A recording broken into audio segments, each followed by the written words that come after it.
This is the President McCormack Podcast with your host, Mark McCormack.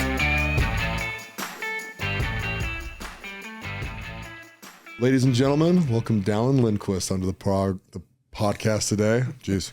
I did mess your last name up, but I messed the whole podcast word up. You were thinking too hard about the name. People who ever listen to this, I joke sometimes, getting with some of my Polynesian buddies on here, and I'm like, dude, I can't say your freaking last name, dude. Like, my mind keeps on scrambling up all the consonants. Just have them introduce themselves. Yeah, I should do that. That's exactly what I'll do, man.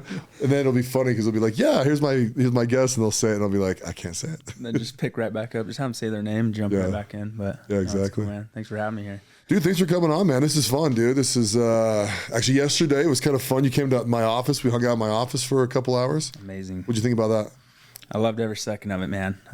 Just soaking it up. It was cool to see you in your element. Just the big. I see why they call you the captain now. You know, I still say you should wear that hat. Oh, the captain pretty much hat. Anywhere you go, just work in public if you want. I guess. I should, dude. I should have worn it. I should have worn it today. That would have been really funny for one of the podcasts. I actually know exactly where it's at. Tonight I would wear it, but we're going country. So are you dressing up tonight or what? Oh yeah. Okay, good. Yeah, you will. There'll be people taking pictures with me. I'll almost guarantee it. Oh, okay. Oh yeah, yeah. go. Mostly because this obviously won't air before then. But so Josh Sherwood has this Coors Light shorts and top, right? And he wears it all the time, and people love it, right? And it's just funny as hell, right? It's almost like a little baby outfit, right? So I got the exact same one, but I'm not a beer drinker, so I got a Jameson one. So Jameson Irish whiskey. I love that. And then I've got my big, tall cowboy hat, my big black cowboy hat. And so I'm just going to wear normal shoes, but I don't know. Maybe I should. Yeah, it'll be tough to find boots, but we'll see. These Nikes, but man, I'm excited for it. Like I said, I don't get a whole lot of country in my life. I grew up most of my life in Santa Quinn, so it's like there was a lot of that going on, but it's fun to come back to it. So I've been in the big cities for a while, so. Yeah, and you've been doing it well, man. You've been LA and Phoenix, right? The two big cities. Mm-hmm. Anywhere else you live, the big city? Mostly just those two, yeah. You're doing it right, man.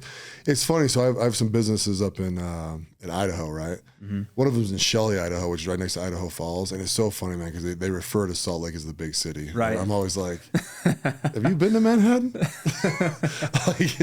This is like a suburb, you know what I mean? But I kind of get it, right? I mean, even Boise, right? When you come to Salt Lake, I mean, Salt Lake is much bigger. You know, it's a little bit more of a metropolis. And I don't know, I just never look at Salt Lake. I remember growing city. up, I would talk to that. Like, we'd go to football camp up there and stuff and talk to those guys. And they're like, yeah, if we want a fun weekend or something crazy, like we drive down to, Salt Lake or Provo. And it's like, that's they made road trips just so they could experience it, And in my mind, I was like, this place is tiny. I'm trying to get out of here. But, it's all about perspective, I guess. And it's funny living in big cities, right? Because it's just different, Like Manhattan's my favorite city in the world, right? I love being there, right? I'm a big musical fan. Right, I love musicals. I love food, and it's hard to beat New York. I mean, you literally have anything in Manhattan you want, right? Sure. And then obviously Broadway there is, second to none. So maybe the East End. I had no idea about that musical guy. Yeah. Do you like musicals? I haven't experienced them much, to be honest with you. And it's not that I don't have much of an opinion on them. I'm sure they're entertaining, and especially the older I get, I think I could appreciate it. Yeah. So the thing with musicals, there's some terrible ones, right? I mean, just with anything, right? There's terrible everything, right? But on Broadway, it's the best of the best of the best for the actors, right? So you're talking about people that can literally act, dance, and sing, and they're at the top of their game, like Hugh Jackman, right? Mm-hmm. Hugh Jackman is perfect, and most people love Hugh Jackman, right? Do you like Hugh Jackman? Yeah, actor. There's few people that are just like, I can't stand that dude, right? But it's like, he's so wildly talented. And so when you go to these stages in Broadway, normally they're pretty small, right? And so they feel a lot more intimate. You feel very, very close to them. You feel very like, it's like kind of right there.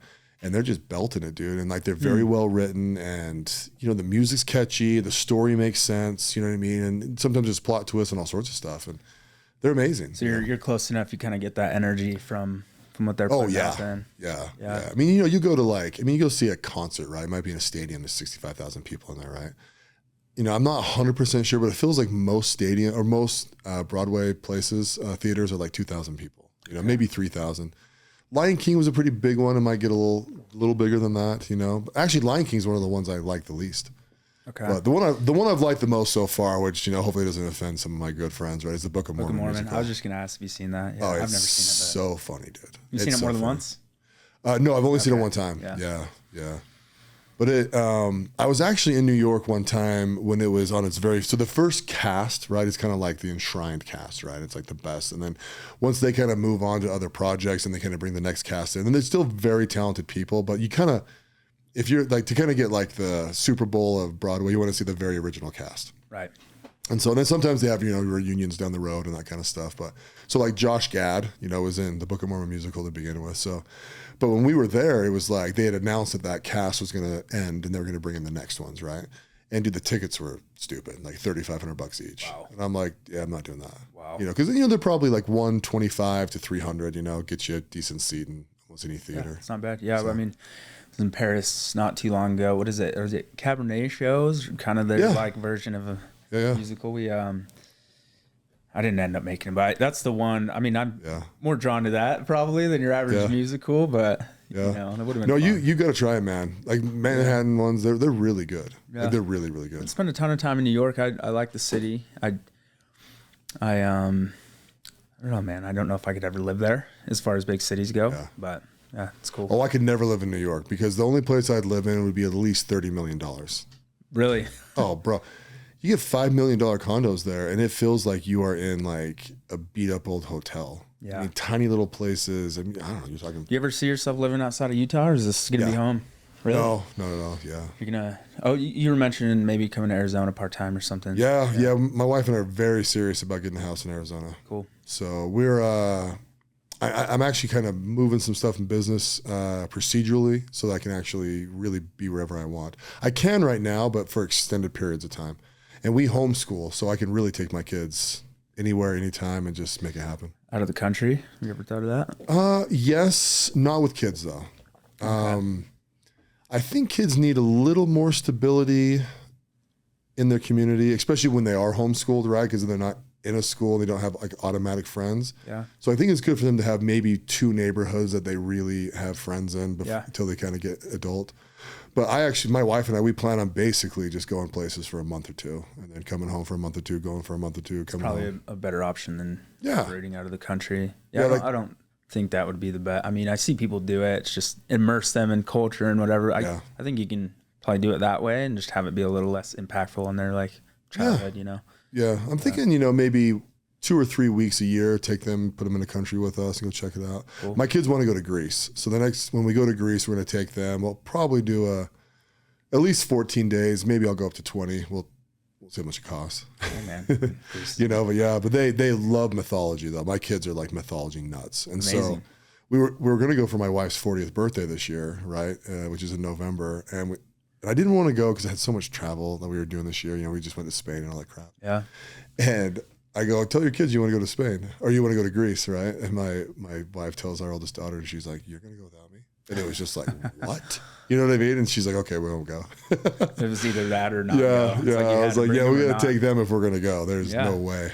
So I mean, that's cool though. It's cool they can appreciate that. That wasn't even on my radar when I was that age, you know? So, I mean, you kind of touch on it in history books or whatever, but it's just in the background. And then, you actually go visit it and it just becomes so vivid. It's like, wow, this actually happened. This isn't just, happened to happen. It may or may not have happened how someone wrote about it, but something happened there and there's, landmarks to prove it. So it's cool. I loved Greece, man. Greece was. Have you been? I have. Oh, cool. What did you see when you were there? Mostly just like Athens, the Parthenon. I mean, as far as history, like the first Olympic stadium, that's amazing. It's super cool. It's just perfectly. I think that's a little less old than some of the other stuff. Gotcha. Just perfect, like preserved, and then just some islands, So you must have gone island hopping, right? Because there's like thousands. Island hopping, dude. It was. I loved it, but some of those islands that you have to get to, just for the boat, it's tough because like I don't get seasick very easy. I love boating and cruises. I'm fine, but a few of those, it was painful, man. About halfway through, just hit me and spent the rest of the time in the bathroom. So it was just hard, dude. I was like just praying to get there. I was like, please get. And then you had to go back, obviously too. So, but it's worth it. Once you get there, it's amazing. Yeah. Yeah. Yeah, we were trying to plan it out, before, and Michelle's like, I want to go to this island and this island and this island, and I was like, babe, there's time between these things, you know what I mean? And she's not dumb, maybe she gets that, but I'm also like, freak. The one thing I don't love traveling when I got to freaking pack my bag like every night, like pack it and repack it and pack it and repack it. I'm more like, let's stay somewhere for 4 days, go somewhere for 4 days, stay somewhere for 5 days, and come home. Yeah. And so I really don't have a problem with that because I'm always here and there. Day bags are not a big deal. For me, it's like packing enough and then doing like laundry along the way. It's like just some Airbnbs have it, some don't. It's like they're, especially when you're going on longer trips, I'm like running out of clean clothes. And like it was funny, man. When I was in Greece, it was when my back was super messed up, like really bad. Even the 20, 30 pound backpack was just it was killing my nerves. Yeah. And I ended up just like along the way, just leaving clothes like at various, or throwing them away, I guess, just various Airbnbs. And by the end, my backpack was just like pretty much empty. Cause it's like, I don't need these clothes. I'd rather just not carry a bag. So I came back literally by the time I got to the airport to fly home, I think I had like 1 or 2 like shirts in there. No, I bought a shirt at the airport because I had left everything. I know it sounds ridiculous, but that 20, 30 pounds was still made a difference just to leave behind, Dude, it doesn't sound ridiculous at all. Yeah. When I just did Spain, we were there for like 15 days, and I brought 15 pair of Hanes underwear. And every day when I was done with them, I just tossed them away. Yeah. Because I looked at it, I was like, dude, I'm going to be carrying 15 pairs of dirty underwear home. You know what I mean? It's like, yeah. Also, by the way, it's kind of maxing me out. Yeah. I'm like, because my wife does laundry all the time, right? So, I mean, it's like, every 3 or 4 days I have like fresh laundry, right? Mm-hmm. So I was like, crap, 15 days. I'm going to just be carrying dirty laundry everywhere. But my wife, she's funny. She's one of those chicks that will like do laundry the night before she comes home. So she has like a bag of clean clothes. And I'm always like, I don't know why you do this. But yeah, no, women they're good like that. It was funny. I had like one of the Airbnbs, I had just left a pile of clothes, and one of the people that was with us was like, whose clothes are these? I'm like, they're mine, but you can just leave them. Like, I don't need them. She's like, what do you mean you don't need your clothes, man? Like, they're just kidding. I don't know. I try not to be super wasteful like that normally, but I'm always the type that's like, I don't care, man. Like, I'll just get more, Like, I'm not too super attached to anything. I try not to be, even if it's, man, I had just bought some of those clothes too. I'm just like, whatever, like, I'll just get more later. So maybe that mindset's good. Maybe it's not. I don't know. We'll see. Hey, no, I like the minimalist stuff. I really do, because it's, you get real tied to certain things, because everything's going to break or go away eventually, right? Yeah. Yeah, so. I mean, it's funny. Because I knock doors for a lot of my time spent knocking doors. I spent a lot of time in neighborhoods, and it's just, I observe, like, especially when people's garages are popped open, you just see how much shit people have. Yeah. That you can tell it just has an inch of dust on it. They haven't touched it. It's just there. People are just they just can't let it go.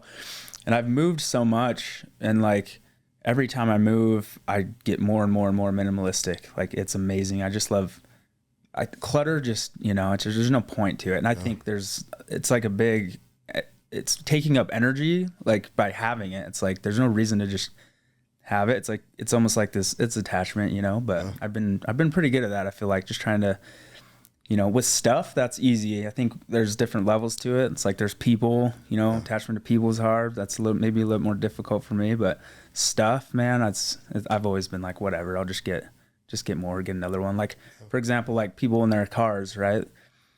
Like, putting miles on cars is, some people are just like, don't want to do it. And I love drive. That's what you have a car for. In my mind, it's breaks. You just get a new one and keep driving. So yeah, exactly. It's about the journey and seeing stuff along the way, but a lot of people just count the miles, and it kind of gets. I'm the same way. People who are like, oh, what's the mileage on this? I'm like, I have no idea.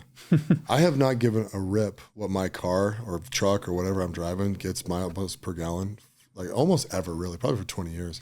Because I looked at it, I'm like, it doesn't matter. Mm-hmm. Right? I don't keep cars longer than 2 or 3 years generally. So. Well, I think, and obviously you can afford to buy a new one if it breaks. I think there's a difference. Some people are just trying to make it last as long as they can. But again, that goes back to, I think, regardless of whether you could just go buy a new one or not, you'd probably have that same mindset. You know what I mean? It's just the lack of, not that you don't care, but it's like, if you care about that kind of stuff, it's just like, it takes up so much space. So. Well, and also cars too. Like, once you have 100,000 miles on them, right? Because I put 25 a year on probably, right? which seems crazy to me because I only work 7 minutes from my house, right? I'm like, why the hell am I putting these miles on? But whatever, right? You know, they're on there. You know, that's when stuff just starts breaking down, and there's things that I know that I'm really good at, right? And I still hone those skills, you know, especially like in stocks or investing or like building businesses or family or like relationships. Like I'm really into that stuff, right? Mm-hmm. So like medical terms, I don't know. I don't care. I'm not going to learn it. I'm just not. You know what I mean? So when it comes to cars, you know, although I'm a guy, I mean, yeah, if you gave me a wrench, I'll figure out a couple things in a car. My dad taught me stuff, right? Mm-hmm. I don't want to know. Like I will not change my own oil. Yeah. Right? I would much rather take it somewhere, have it done, or have someone that works for me, take it somewhere, have it done, bring it back. You know what I mean? Yeah. Because I want to spend my time doing the things that matter. And so a lot of me buying new cars too, right? And I'm in a system, right? Because I own a company and we buy trucks all the time. So my truck goes down to the next guy, you know, we kind of kick these ones out and we're always kind of rotating, 10, 11 vehicles all the time. Mm-hmm.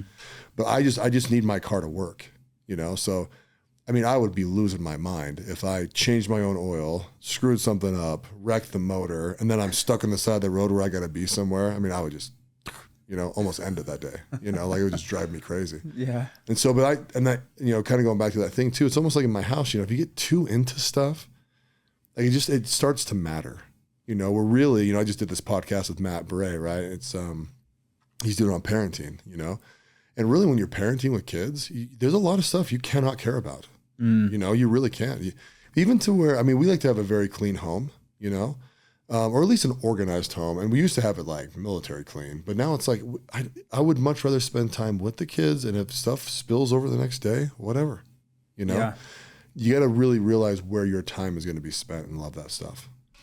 Cleaning, yard work wise, all the stuff that, people get fixated on. So, it kind of just comes back to people, like things over people.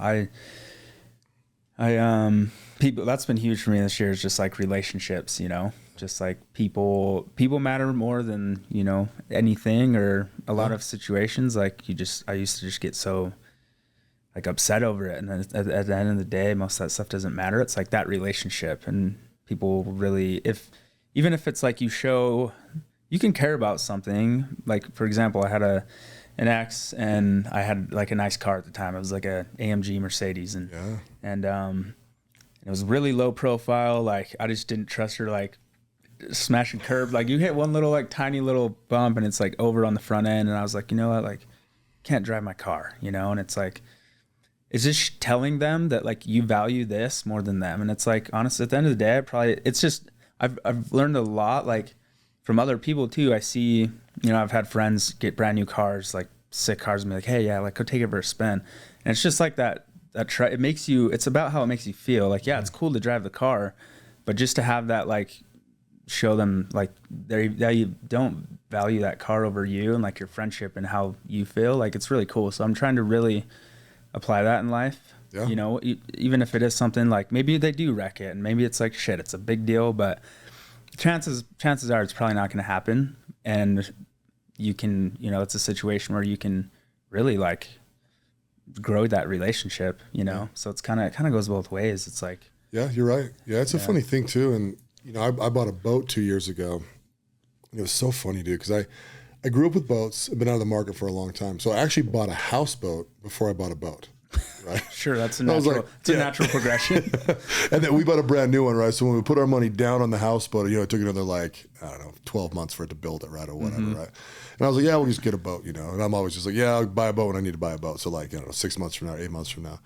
And as that time came, I was like, okay, I gotta start getting a boat. I'm like, what the hell? These things cost like freaking $200,000. I was like, what the freak?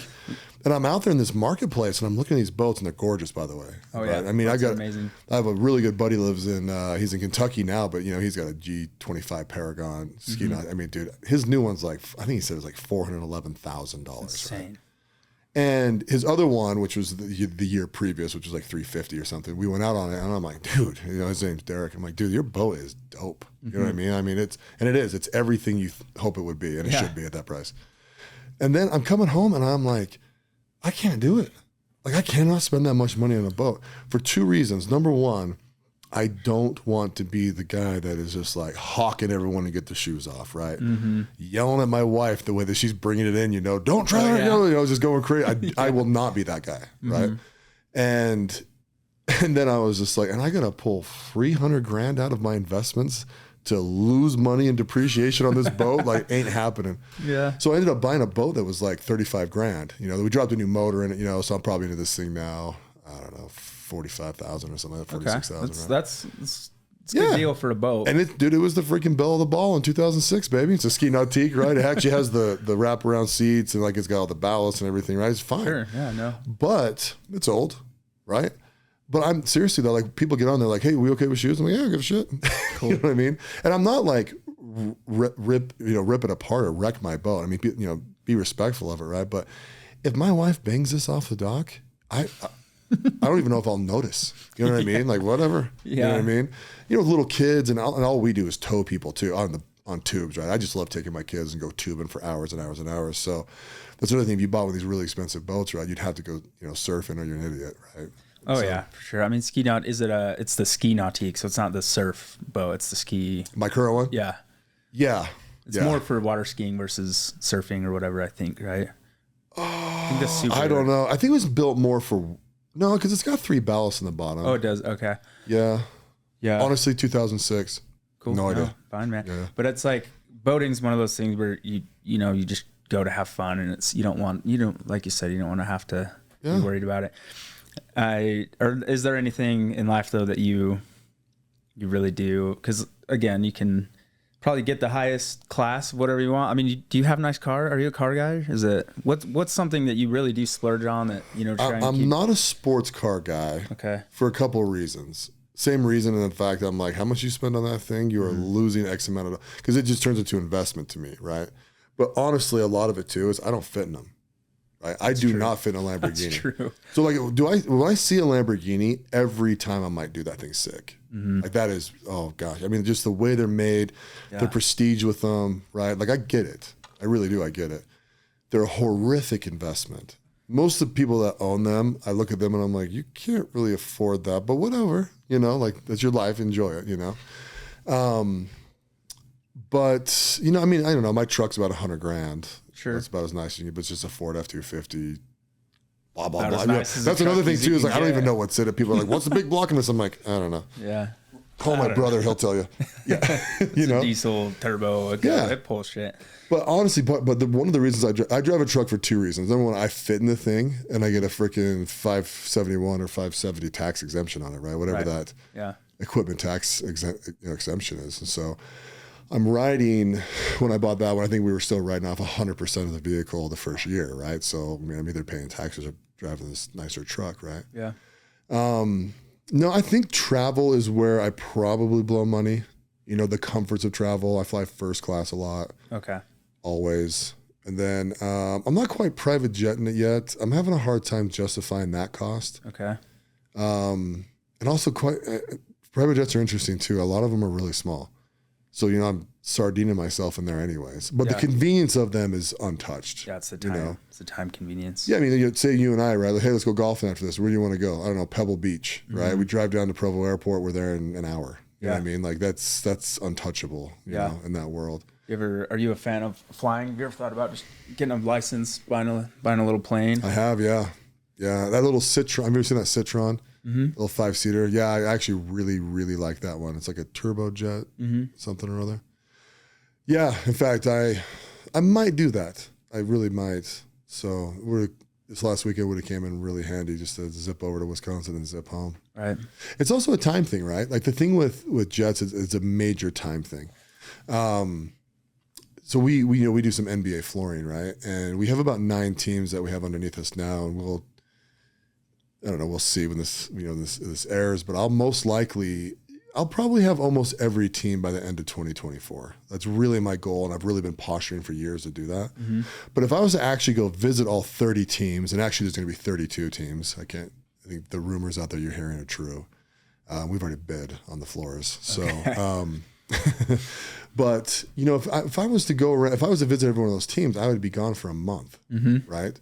And I need to be in those buildings, or at least some of my employees need to be in those buildings. But quite frankly, I could see all 4 teams in California in one day, right? If I had a jet, And, you know, that takes visiting every team over 30 days. And that's like airport to airport to airport, just nasty travel, right? To where I could probably cut all that down into maybe 10, you know? I haven't really mapped that out per se, but. I mean, you could argue it's worth it at that point, you know? It would be. Yeah, if we had all those teams, that would be a justifiable cost at that point. Sounds like that's more of a you're speaking this as a goal or something that's going to happen instead of like, oh, this might be a good idea. But no, I think you should probably try and make that happen, man. I've made an Excel spreadsheet. Cool. I'll put it that way. Awesome. All right, there we go. The truth comes out. Yeah. I've had to dig it out of you. But. Yeah, but honestly, I love like moments in relationships and like doing that kind of stuff. Like I'll splurge on that stuff like crazy, right? Cool. Like if you're like, you know, I have Raiders season tickets, right? And so if you're like, hey, I want to go to a game, I'll be like, pick one.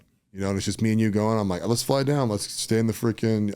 I love staying at Mandalay Bay because it's like across the street, right? So it's like, hey, let's get a sweet Mandalay and we'll go have a good time. Like that's the stuff that I really like spending money on more than like vehicles and things like that.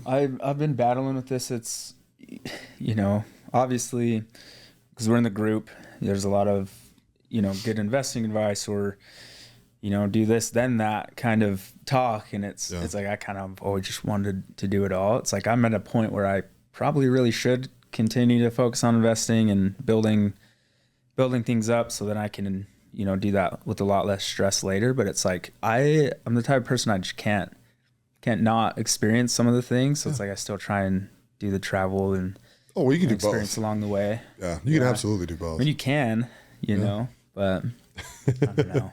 Trying to drive a decent car, trying to travel, you know, I wasn't the type that drove a Honda Civic and saved all my money and like did this stuff. I've always been like about, you know, but so looking back, interesting question. Do you regret it?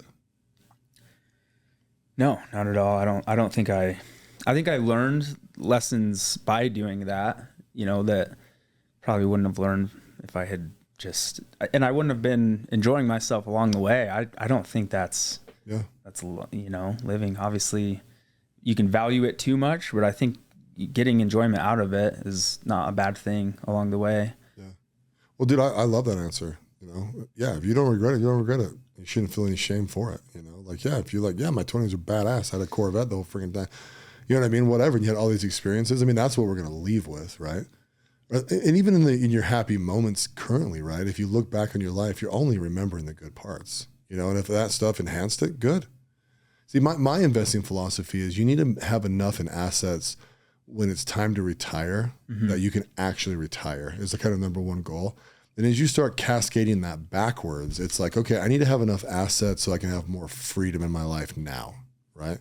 So if you're like, hey, I want to be able to literally for 1 week out of every month, just go somewhere, wherever I want to go. And it's like, okay, cool. Then you need to generate $250,000 out of your assets every single year in addition to your job. Right.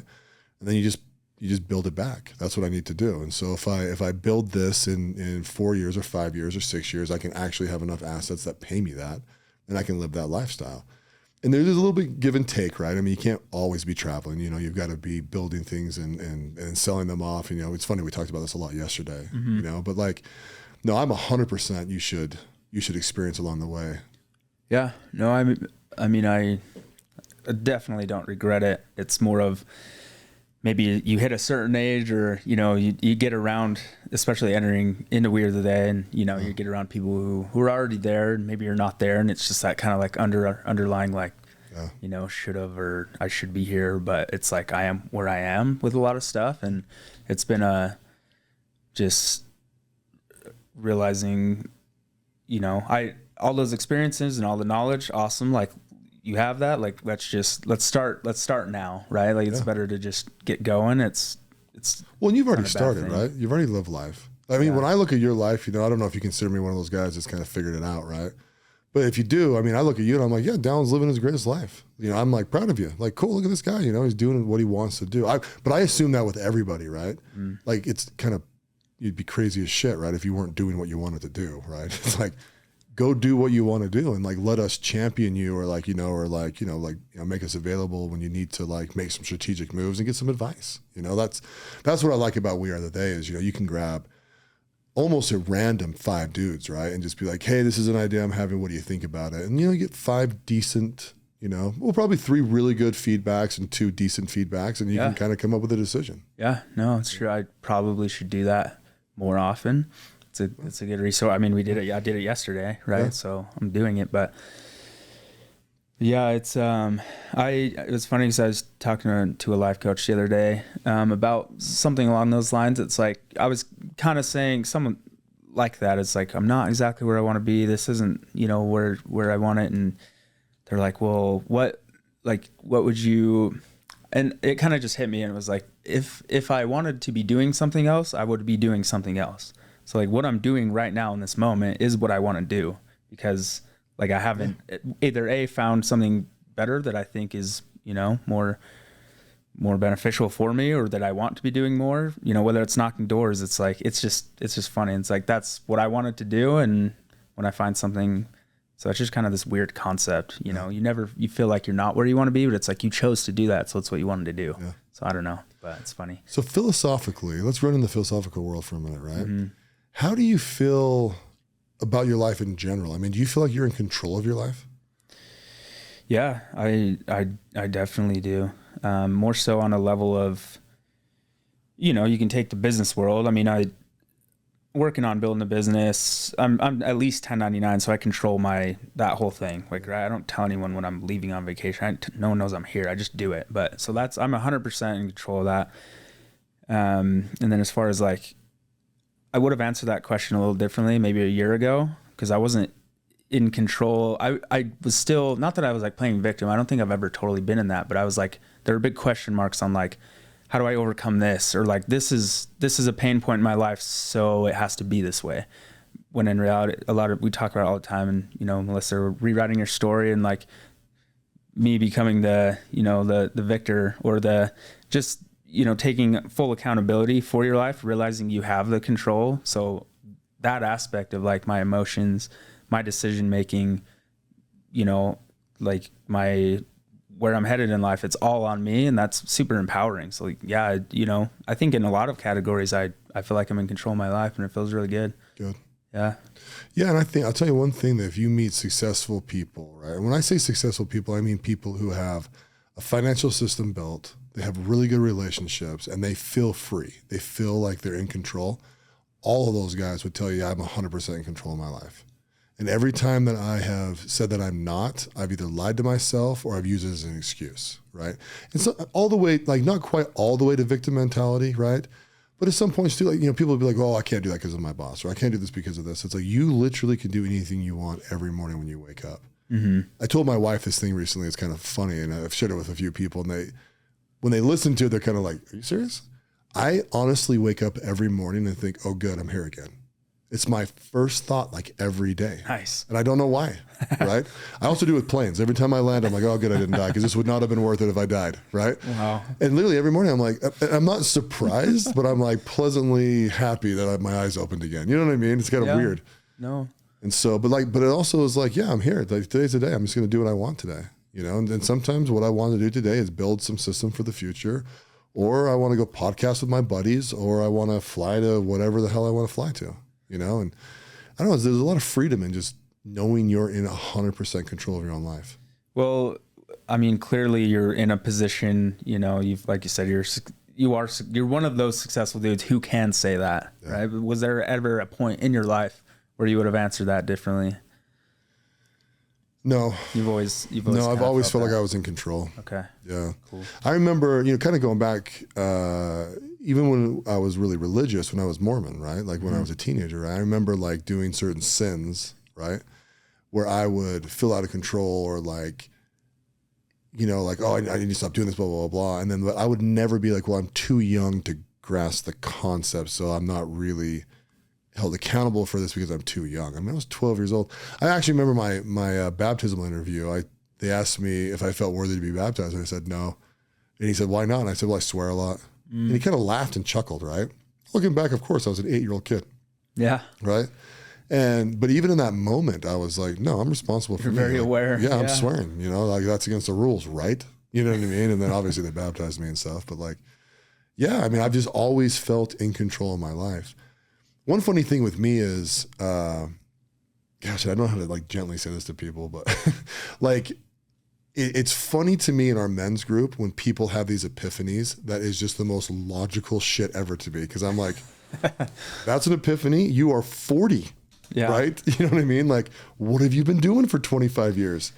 You know what I mean? Yeah. And I don't say it in a judgmental way. And I really don't. I sound super judgmental, but I'm like, okay, like there's steps that you're missing. In fact, sometimes it actually attracts me to someone where I'm like, hey, you kind of like, that was a light bulb, turn it on for you, man. Like, why didn't you get that earlier, right? I'll kind of like engage in that conversation sometimes. And not every time, of course, you know, because that'd be annoying as hell if I was just going around, you know, figuring everyone out. Yeah. You know what I mean? But when the opportunity comes up, like, I don't know, man, I just kind of like, the way I was living was this, and I've always kind of thought this, and a lot of people kind of get in a real track, right? Yeah. Is what it seems like. They're just like boom, boom, boom, and they just pounding down this track, and like they finally lift their head up to see where they are, and it's like, oh yeah, why am I doing that? You know? Yeah. I think I've always been very aware of like, I can pivot. Let's go here. Let's do this. Let's pivot, you know?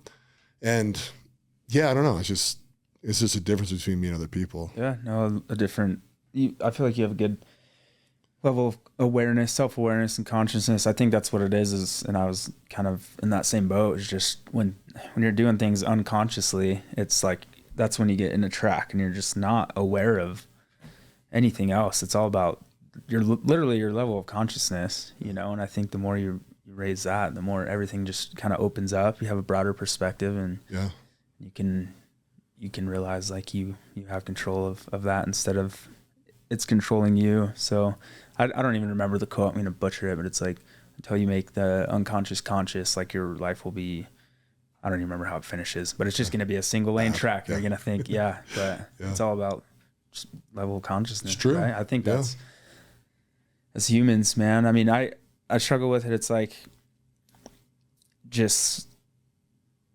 like, how do I put it? Like, you got your like mystics, you know, and the woo woo, and then you got like your just straight up, just right or left brain. It's just like, dude, and I really try and be in the middle, and I just like apply hard work and, you know, logic and everything else, but like a little bit of the other stuff, and just like believe in, you know, I guess faith, whatever word you want to say. I've been trying to have more faith and just belief, and just like, just to put those two together, then you can do literally anything. I'll tell you a funny story. So we were at a gathering one evening, you know, where we were all being very spiritual and conscious, if you know what I'm saying, right? Yeah. And other people call those journeys. Yeah. And one of my friends came, and she's a lovely person. She's a PhD level professor, right, at college, and she wanted to come, so I invited her, you know, her and her husband, and we were there hanging out, you know, talking and stuff, and you know, we're kind of getting into like our like talking about consciousness and like spirituality and like all this kind of stuff, right? And she goes, "Oh, hold on a second, let me go get this stuff." And so she runs upstairs, she grabs like a sound bowl and like a feather and like whatever else, right? And I'm sitting there like watching her, and she's like kind of showing it to me, and she's like, "Mark, I thought you loved this stuff." She goes, "I've listened to you talk about this stuff. You love this stuff." And I was like, "Sure." You know what I mean? And she's like, and she's like getting mad at me, kind of, right? Mm-hmm. Not mad at me, but like she's like I thought we were gonna like sound bowl all night, you know? And I'm like, yeah, I love the woo part of that, right? But I'm also wildly logic. Let's get to the middle, right? And I remember we were talking, and she was like overcoming something. She's really mad about it, right? And I go, "Hey, let me just shortcut your life." And she's like, "What?" And I go, "Get over it right now, like literally right now. Just choose right now. Choose to get over this and never visit it again." And she goes right into, and I saw it coming, right? She's about to just justify the hell out of it, right? Because she's got her reasons in her, you know, and they're solid, right? Don't get me wrong. Yeah. And I go, "Listen, every time you spend time doing this, it's time away from your husband and your kids, and you know it's true." And she goes, "Damn it, you're right." And I go, "Oh, I know I'm right." Right? You know, and I'm like, that's where you got to marry those two things, right? The world of like getting into spirituality and consciousness and understanding the world around you, and then just hardcore logic stuff. If you spend time, like with that example, right? It's like, yeah, you can go fight against the system if you want to. That's just time away from your kids. You think your kids, when you're 60 years old, you can be like, "Yeah, my mom was this warrior out there. I mean, I never saw her. She's fighting with people on Twitter all the time." You know what I mean? Yeah. But I wish, would you, I mean, it's like, if you look at a whole year, right? Let's just say you spent 100 hours on Twitter. You know, would you rather spend 100 hours on Twitter or 100 hours with the love of your life, or 100 hours with your children at age 6? Dude, I would pay an unlimited amount of money to hang out with all my kids at 6 years old, right? And, you know, kind of going back to what we were talking about a little bit, right? It's like we have to be conscious of where we spend our time. You know what I mean? Is that kind of what you're getting at? Yeah, I mean, that I just definitely, I think that plays a part because it's whatever energy you just, like, for example, I don't know what she was fighting. Yeah. I that's what's hard for me is like, I want to fight the system. I think the system's ass, you know, but it's like, it is. You get caught up. I mean, I could go off on it. It's like, got into this huge conspiracy theory kick years ago. And it's like, honestly, half of that shit's true and it's real. But like, for me to sit there and like use all of my energy towards thinking about that and fighting that, like, it really does take away, like you said, from relationships or other things. And it's not to say you can't be aware of it and incorporate. I'd want to, who knows, man, I want to have some impact on the world. I don't love just sitting back and watching a lot of things happen, you know, but I agree. Yeah. I mean, you can be conscious of it and aware of it. And I think it's important to be, but also kind of, you know, value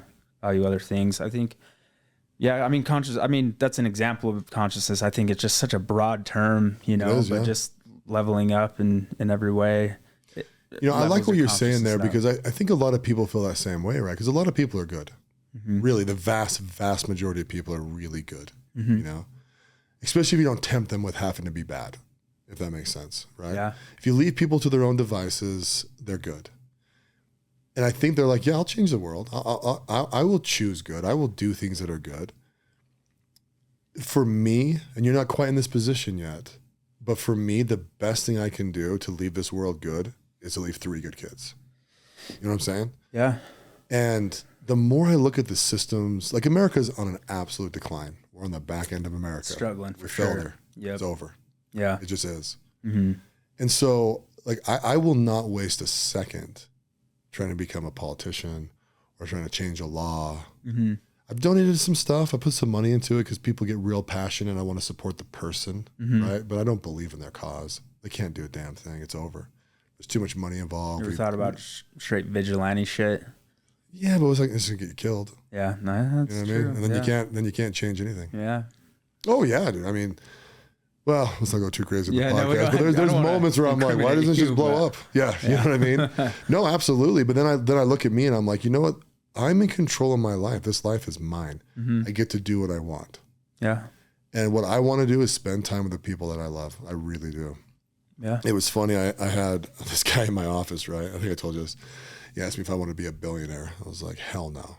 And it like threw him off like you wouldn't believe, right? Mm-hmm. What do you mean? I'm like, do you know the effort and time and sacrifice that would take? No, absolutely not. Like, you don't, I'm like, you know, talking to this kid, I'm like, you do not understand me. And the more you don't understand me, the worse this conversation is going to go.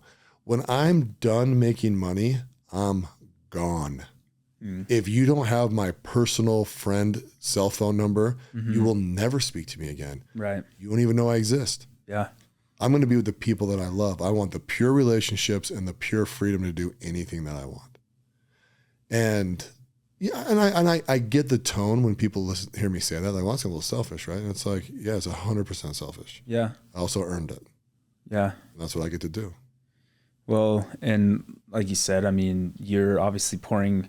It's not like you're just you're pouring back into those relationships so that they can, you know, carry on your legacy, or to, you know, you're putting you want to put all your energy back into that. It's not all just for fun, right? I'm sure. Yeah, and I think I really hope, and I think this is true for most people. Most people, if they consider me a friend, their life has been bettered in some either minor or major way, right? So I think the wake of impact I leave behind me is like, yeah, I talked to Mark and he maybe gave me some good advice, or maybe he inspired me a little bit, or I don't know, man. I had a couple of years where I was really good buddies with him, and I just felt like I could conquer something I didn't feel like I could without him being buddies, you know, and then, or that relationship led to something else, or, you know, whatever, right? Like whatever it is. And I also don't sit here thinking like, oh, I make this massive impact on people either, right? I just want people to feel like I'm a good influence in their life, not a bad. Yeah. I mean, that could be obviously, you know, whether it's in business or all these other things, for sure you can make an impact. It's like the biggest thing is people really, at the end of the day, remember the most how you make them feel. Yeah. I think you're really good at just making people feel good about themselves, you know, or just making them laugh or just making a good interaction. Like that's something I missed for so long. Like I said, it's just, you really have to be intentional with, you know, obviously not just cater to people's feelings and tell them what they want to hear, but like it's important just to, and not just have everything be, it doesn't have to be light, but just be fucking nice and, you know, have good interactions and really just make them feel good. And like, I think that's more of a legacy than anything, honestly. Yeah. Yeah. I mean, there's not gonna be a book written about me, that's for sure. But like, maybe, I mean, I got to do something crazier. Maybe Himalayas, maybe. I don't know. Cold plunge every day. We still got a lot of time left, man. You can do We do. can do anything. Yeah, we do. Yeah. Yeah. And I love that, dude. I mean, look at our relationship, right? I mean, you know, you're a guy that grew up in Utah. You know what I mean? We grew up very similar, I'm sure, you know, religious growing up. And then, you know, you've now lived in Phoenix for a while, then you're in LA for a long time, back to Phoenix, and you chose to join this men's group. I chose to join this men's group, and then we're in this men's group, and it's like we literally have the opportunity to be friends for the rest of our lives, you know, at a huge capacity or a small capacity, because being inside that container with, you know, what Jimmy's kind of created for us, it really, it's a friendship mold, and it really can go on forever. And it could be like, you know, maybe we don't see each other for a year or two, and then all of a sudden it's like, bam, well, it's down. Well, you know what I mean? It's just like, we can have those awesome relationships. And every time I engage in those, I'm like, this is it. You know, these are the things that I want in my life. And I don't know. I mean, you get in that way with guys in the group? Yeah. I mean, more so it aligned people, obviously similar interests, likes, but it's just, it comes down to intention, like just wanting better quality relationships and like being able to be around people like that. It's just not very common. I feel like a lot of people just don't know how to, you know, but whether it's being vulnerable in a friendship or relationship or I think the biggest thing for me was becoming someone. Jimmy said it all the time. It's like, become someone like you would want it. If you want, you can't just walk into, you know, a room of baller dudes who put a lot of work in and they're good people. And it's like, you can't just, if you're not doing the work, you can't just, hey, I want to be friends with you guys. Like, it doesn't work like that. So that's the thing. Everyone's very intentional about, you know, being a better person. And that's why I think those relationships, it just makes it easier to build those. Yeah. That's super cool. Like, that container's super unique and it's hard to find outside of something like that. So I don't know. I really value it, but absolutely. Yeah. You got to build that structure, right? I mean, that's the thing. We're very lucky because we just walk in the structure and then we're just actors in there, you know. And it's like it's a very, I mean, we pay for it obviously, right? So it's a mutually beneficial relationship, right? But yeah, I mean, that thing is created. We go in there, we get a benefit from it, and it's wonderful. I want to switch gears a tad with you. I want to talk about something in your life that I see as like extremely brave. Okay. You've been married before. Yeah, right? It feels like a past life. Yeah, sometimes I even forget, but I have been. And I, without leading you too much, I mean, I don't want to tell you why I think it's brave. When I left the LDS church, it was actually one of the bravest things I ever did, right? Because it's very easy to stay in that religion, right? And especially when you grew up in it, right? And when you really leave, you got to break this stuff. You have all these relationships you have to like coddle and talk to, and then some relationships are just even better, and whether they're in the church or not, right? I mean, there's even guys in our group, right, that are like very LDS, and like me leaving has never hindered nor helped those relationships. It's just because these guys are so in tune with just being good people all the time, and so am I. But it's very brave to break out of something that's very traditional, and you know, and you know, I'm assuming, right? You know, you married a girl, and you guys, you know, you went on this path to kind of start this life together, and then you had a moment somewhere in there where you're like, I got to end this. And I think that is like extremely brave, and there's a lot of courage in there. And I kind of want you to just kind of tell that story, if you don't mind. Yeah, I mean, I can kind of start before that. It's like if it doesn't feel right for me, you know, even being in the church or whether it's outside of that, it's like you know, for example, I didn't go on a mission. So it was like, there's always pressure, to do what other people want you to do, because it's just, you know, like you said, it's traditional, or it is what it is. So that was hard. That was like the first one where I was like, no, I'm going to go this way, or I'm going to take this path. And it was a lot of resistance. But with marriage, or like a divorce, for example, let's start before that. I think it's the pressure to get into the marriage was like also part of that tradition. It's like we were already living together. We had bought a house. Okay. And it was like, we were pretty young. We'd been together for years, but it's like. Set the stage. How old were you guys when you started living together? Probably like 20, I bet. Okay. Pretty young. And you had dated for a few years? Like 3 or 4 years. Probably 21 is when we started. We'd been dating for a few years. Yeah. Probably bought a house like 22. High school sweethearts kind of thing? Yeah. Kind of broke up, got back together in college, but bought a house. So it's like that pressure to like get married because we're living together, you know? And it's like, that was hard. And like I said, I give examples of times where I have been, like, I do what I think I should do, and it's turned out well. Like, I think me not going on a mission was definitely the best decision. If I had not succumbed to the pressure of, like, getting married, I'm partially, like, I don't know, I was just young, and I think a lot of it was just the pressure. Like, I'm living with her, I've been with her anyways, like, this is just the next step. And it's like, that I let that get to me, and I didn't really listen to myself. And that's kind of where that went wrong. You know, she's an amazing person, and we were young and whatever, but, was that pressure coming from you, her, society, parents? I mean, probably a little bit of everything, but like, when you say pressure, like what direction did you feel that coming? I mean, pressure from her and her family, just because like, that's what you do. Like, girls they want the ring, you know, they want the wedding. They like that pressure from my side of the family. It's like, 'cause you're living with a girl, and like, just, you're supposed to get married. And then for me, it's like, I genuinely, it's so long ago. I genuinely don't know, you know, other than those two things, which at this point in my life, wouldn't even consider those as being much pressure. I'd be like, yeah, whatever. Like, that's cool. They can feel and think that way. Like, let's continue to, you know, figure out what's best for us or me in this situation, because they are living their own life. Like, it doesn't have anything to do with me. Yeah. And I learned a huge lesson in that, because, you know, whether you're married for a year or a month, like, divorces are hard. It's a whole thing. And now I got this like label that I'm like, you know what I mean? It's like, oh, you've been married? Yeah, dude, it's such bullshit. Like, it's like literally, it's this awkward, like, weird thing you have to tell girls when you're like first starting to like hang out or date. And it's like, it's so stupid, because I don't know, it is what it is. But yeah, that was a big lesson, and I learned a lot from that. How long were you guys married for? Probably like a year. Yeah. So when was the moment you were like, I got to end this?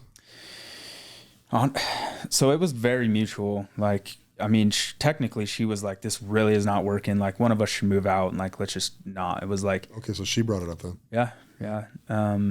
Which again doesn't make me sound very brave in that example, but it's like, no. I think it's absolutely still does, just because she reckoned. I mean, you know, keep going. Sorry. No, you're good. Yeah. It's more of it just became, neither of us knew, like, maybe she didn't know what she wanted. I feel like it was me that just didn't know what I wanted. I was still kind of like struggling to break out of that mold of the church, of like, I wasn't active by any means, but it was like so much like pressure and shame, and like, what if we had kids? Like, what, like, would we even bring up religion or God? Or like, that's a big topic, you know? And then it's just like, I just kind of got like, I had a good life. Like, by 22, 23, I had a house, I had like the cars, I had a nice job. Like, I had the picket fence thing, you know, and like that you go, and it just didn't feel right for me. Like, something deep down, I was like, this is not how my life's supposed to go. Like, this is going to keep me in a box that I'm not supposed to be in. And I think whether it's consciously or, you know, subconsciously, like, I start to fight against that, and it starts to come out, and, you know, in the real world. And she obviously felt that. So whether it was me, it just kind of, I think I probably at the time I didn't communicate very well. Like, I hadn't learned the skill set I have now, but I mean, I probably just ended up like giving signs and hints that like, hey, I'm trying to do this in life, and like, you're trying to do this in life. And it just became like, we started going our separate ways, you know? So I don't know. I could have been better at like communicating that, but either way, it was me recognizing that and like fighting against it. That was still hard. So Yeah. Yeah, for sure. But what was it like when you guys, did you guys sit down and just say, okay, we're done? Yeah, it was just one night. Like we just kind of, I could, you know, you always know there's just kind of an energy that's shifted on both sides. It's kind of like you both care, but it's really hard to come back from at that point. And we just kind of had one final like disagreement, and it was just kind of like, yeah, like one of us should move out. Like we shouldn't keep doing this. So yeah, it's just kind of one of those conversations that comes up. Yeah. But did you ever regret doing it? No, I think it was best for both of us for sure. Yeah. It was kind of a crazy scenario, like that same week that we had that conversation, or honestly, she had it with me, but I kind of knew it was coming. I like this job that I had worked at for years. I worked my way up. I was in a super good like salary position. Like I was like, oh, I'm doing well. That same week, the company did a town hall meeting. They're like, hey, we got bought out. Like you guys are like, we're gonna sever you. Like peace. You know, you don't have a job anymore. So it went from like, hey, we're gonna move out, like sell the house. You know, we're gonna get divorced basically. And then it's like, hey, like that job you just worked 4 years for is like gone. Like literally everything in 1 week was like upheaved. Yeah. And I was like, at the same time though, as scary as that was, or as hard as that was, it was the most like freeing feeling ever. I felt like a lot of relief, and it was really cool. And everything happens, and that, especially that week, like, come on, man, you can't tell me like everything just at once, just everything just happens. It's like, dude, it's crazy. But yeah, everything kind of works out and happens for a reason. And then I just my life has kind of just gone from there. And there's been other hard breakups since then, honestly, more impactful ones than that. Yeah. But yeah, it's just kind of following like what's like true for me, and what being with the right person's huge, and allowing you to like follow your dreams in life. And I think that's one of the biggest things for me is defining what that is. Obviously I don't know where I'll end up or what I want to do. I just know that I want to make an impact in the world. I want to be free while doing it. I want to be creative while doing it. I just hate boxes. I hate being put in a box since my childhood, man. That's just not me. So anytime I am, whether I put myself in that or someone else is, I start to make moves that, you know, fight against it until the fucking lid blows off, and then I start over. So it happens quite a bit, but still figuring that out. So what would you say is the most important thing to you in life? Yeah.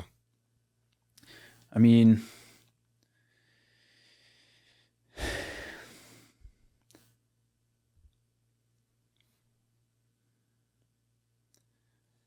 there's definitely a few. I think like making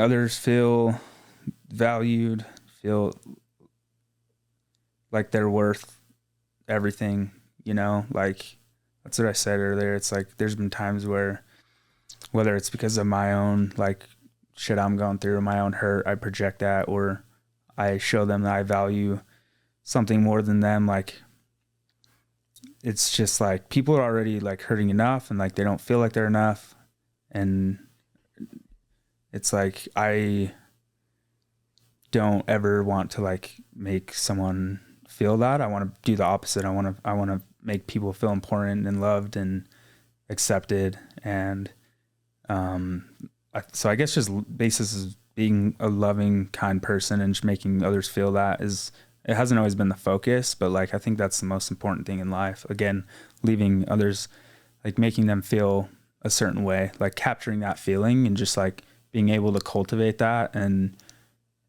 make that be like your essence. I think that's my main goal in life, honestly. Yeah. Oh, that's beautiful. I love that. What's the next thing for you? What's the next big thing that Dallan's going to do? I mean, right now I've kind of just been on a grow, build kick. You know, I just, like I was telling you about my digital marketing stuff, trying to build some companies, build some cash flow, build a good foundation so that I can go do some of these things. I really, like I said, I help out with whatever, like, you know, nonprofits, or I go do trips whenever I can to donate, or I'll spend my time. I just really love helping. So I do want to make an impact on the world, but I want to, I want to build some companies. And then want to continue to just build myself, find my voice. I feel like I just have a unique perspective on a lot of different things, and I can kind of help share that and hopefully influence people for the better and motivate them. So yeah, man. I love that, dude. All right, final question. What's your best 2 minutes of advice? 31 years of life, should be able to come up with 2 minutes, right? It's quite the ratio. I mean, it's probably nothing someone's never heard before, but I mean, just coming from my recent realizations are, don't dream too small. Like, literally shoot for the stars, you know? Like, I constantly am having to reevaluate my goals and really push myself to do more and be more. But I think part of that is just like a lot of what I've had to push through this past year is feelings of like shame or embarrassment or whatever. It's like, dude, I haven't done this yet. Like, I've been, you know, it's like taking that just take the fucking first step, read the page, like have that conversation, like just start, you know, as painful, as uncomfortable as it is. Like, it's just like that. It's so important. And however you have to fucking do that, like whether someone has to, you know, push you to do that, you have to get in the right room around the right people that help influence you do that, whether you have to just dig deep, but like, just life's too short to like let your dreams die. And like, you just have to start. And there's been so many things this last year that I put off for so long because it was uncomfortable. And I was like, I don't want to look dumb or sound dumb because I should have done that by now. But like, just do it, and the growth will just go. And it's not, a lot of times it's not for you. Like, it's for other people. Like, you have to get past this uncomfortability because you're able to help other people once you do that, or you're able to get the resources to help other people. A lot of these goals that we have that you think are, it's just all about you, like, it's not all about you. So just maybe think about others when you're scared or when you don't want to do it. It's like, this, you know, it's not all about yourself. So just fucking take that first step and go for it, you know? I love it. No, that's excellent advice. You know, I tease people in our group, right? I'm like, stop reading and go do something. Stop preparing to prepare. Mm-hmm. You know, which is exactly what you're saying, right? It's just go do it. You know, it's wonderful advice. All right. And thank you for coming on the podcast. Dude, I'm glad you're up here. We're going to go country dance. We're not going to dance dancing tonight. I'll dance a little bit. It's going to be a riot, man. But tonight we're just going to go hang out with the boys and watch some country music and have a damn good weekend. Yeah, thanks for having me, man. Love you, bro. Thanks for listening to the President McCormack Podcast, brought to you by McCormack Foundation, Saxton Fund, ADP Lemco, and Professional Floor Systems. Make sure you subscribe to the podcast and keep up with Mark on Instagram @President McCormack.